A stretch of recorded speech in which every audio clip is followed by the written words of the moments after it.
இருக்காங்க. இப்போ கிதியோன் அங்க போன உடனே 2 பேர் அந்த கூட்டத்துல இருந்து பேசிக்கிறாங்க. எல்லாரும் தூங்கிட்டு இருக்காங்க, 2 பேர் மட்டும் பேசிட்டு இருக்காங்க. என்ன பேசுறாங்க?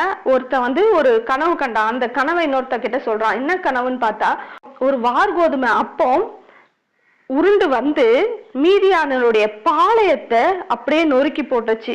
அப்படியே என்ன பண்ணுச்சு? விழ தள்ளிடுச்சு, கவிழ்த்து போட்டுச்சு இந்த பாளையத்தை. அப்படின்னா கர்த்தர் மீதியானியரை கிதியோன் கையில ஒப்பு கொடுத்தாரு அப்படின்னு சொல்லி இவனுங்களுக்குள்ள பேசிக்கிறாங்க. கர்த்தர் யார் மூலமா பேசுறாரு? எதிரிகள் மூலமாகவே பேசுறாரு. கிதியோன் அவனை விசுவாசிக்கல, அவன் ஜனங்களை விசுவாசிக்கல, அவன் தன்னுடைய தேவனை விசுவாசிக்கல. ஆனா பகைஞனா இருக்கிற 2 பேரு, கர்த்தருடைய ஜனமே இல்ல, அதுல இருந்து 2 பேரு இத விசுவாசித்து அறிக்கையிடுறாங்க.